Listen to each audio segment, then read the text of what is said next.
সন্ধ্যায় পর পর রাতের বেলার বুক ভাই আমার ফেশন হয়ে গেছে, কি ব্যাপার কি করা যায়, কিভাবে মুসলমানদের পতন দেখলাম আবার ফিরিয়ে আনা যায়, ফিরিয়ে আনা যায়। হযরত ওমর রাতের বেলা ঘুমায় না, ফজরের নামাজে পড়ে সাহাবায়ে কেরামের দিকে ঘুরে বসে, সাহাবায়ে কেরামের দিকে ঘুরে বসে ডাক দিলেন, ও খালিদ। হযরত খালিদ উঠতে ডাক দিলেন, और খালিদ তোমার নেতৃত্বে এই দশটার মোতাবেক আমি এই মুহূর্তে প্রস্তুত করো। কিছুক্ষণের মধ্যে মুসলমানদের পতন কেবলা বাইতুল মুকাদ্দাস দখল করার জন্য সিরিয়া দ্বারা যুদ্ধ ফিলিস্তিনে হবে। জেরুজালেম মুসলমানদের হাতে আবার ফিরিয়ে আনতে হবে। খালিদ ইবনে ওয়ালিদ সাথে আব্দুর রহমান ইবনে আউফ রাদিয়াল্লাহু তাআলা ছিলেন। আব্দুর রহমান ইবনে আউফ এবং তার সাথে কয়েকজন সাহাবী ছিলেন। হযরত ওমর বললেন, খালিদ এই জিহাদের মধ্যে খালিদ এই জিহাদে নির্বাহ তুমি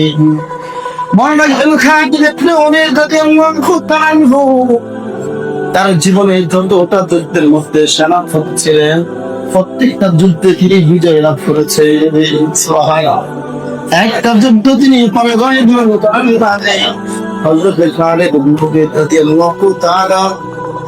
এমন একজন সেনাপতি ছিলেন, আমার বিচক্ষণ ছিলেন, বুদ্ধিমান ছিলেন, জ্ঞান ছিলেন। হযরত ওমর বললেন, খালিদ এই যুদ্ধের সেনাপতি তুমি থাকবে, 10,000 মুজাহিদ মুক্তি প্রস্তুত করে নাও, মুসলমানদের পতনকে আবার ফিরিয়ে আনতে হবে।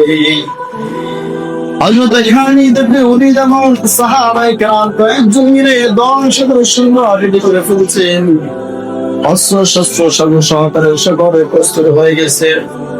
হযরত ওমর মুজাহিদদের সামনে সেই ভাষণ দিলেন, দোয়া করলেন, দোয়া করে বললেন, খালিদ আমি দোয়া করে দিয়েছি, যাও তোমরা মুসলমানদের প্রথম কেবলা বিজয় করে নিয়ে আসতে পারবে। হযরত ওমর দেখেন ভাষণ মুজাহিদ জেরুজালেমের দিকে পাঠিয়ে দিচ্ছেন, সারা বিশ্বে লক্ষ্য হয়ে গেছে। ওমর 10,000 মুজাহিদ জেরুজালেম পাঠিয়েছে।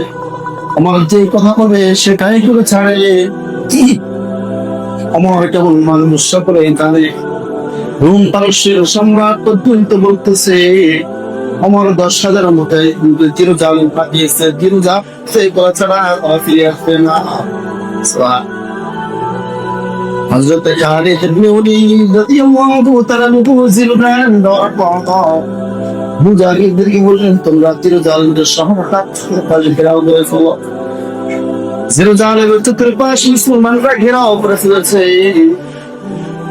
একজনকে বললেন, তুমি যাও জেরুজালেমের সবচেয়ে বড় লিডার যিনি আছে, যার হাতে জেরুজালেমের নেতৃত্ব আছে, যার হাতে বাইতুল মুকাদ্দাসের ছাবি আছে, তার কাছে যাও, কি করবে?